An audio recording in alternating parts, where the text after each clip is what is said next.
अरुणाचल प्रदेश के जंगल में टोनी चिड़िया अपनी बेटी सुनहरी चिड़िया के साथ रहती थी।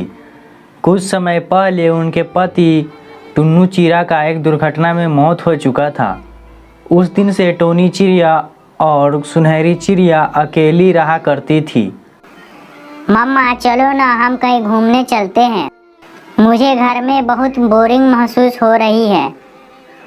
अरे मेरी बेटी, हम इस जंगल में नए हैं, हम लोग यहाँ किसी को जानते नहीं, तो कैसे घूमने चलेंगे? नहीं मम्मा, मुझे घूमने जाना है तो जाना है। टोनी चिड़िया अपनी बेटी सुनहरी की बात मानकर उसे जंगल में अपने साथ घुमाने के लिए ले जाती है। जब टोनी चिड़िया अपनी बेटी सुनहरी को घुमा रही थी, तभी टोनी चिड़िया की बेटी की नज़र एक अंगूर के पेड़ पर पड़ती है।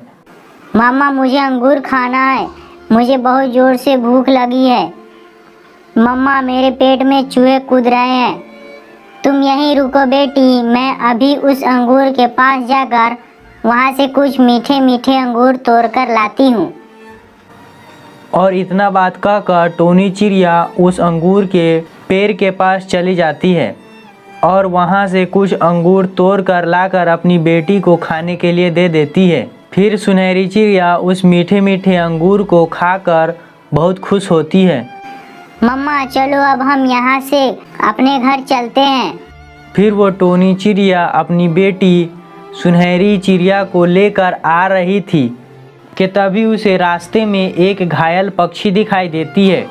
वो टोनी चिड़िया जल्दी जल्दी अपनी बेटी सुनहरी चिड़िया को लेकर उस पक्षी के पास जाती है।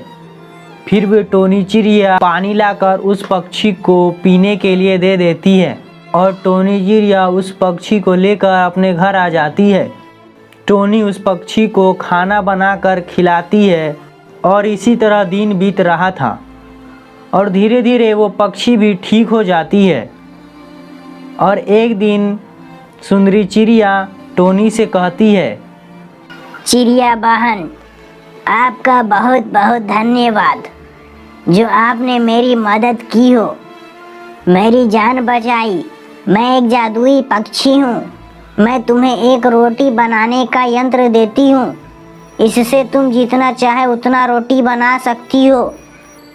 और इतना बात कहकर वो सुंदरी चिड़िया वहाँ से गायब हो जाती है। टोनी चिड़िया उस जादुई मशीन से बहुत ज़्यादा रोटी बनाती है, जिससे टोनी चिड़िया ढेर सारा रोटी लेकर बाज़ार में जाती है और उसे बेचकर बहुत पैसे कमाती है और खुशी खुशी रहने लगती है।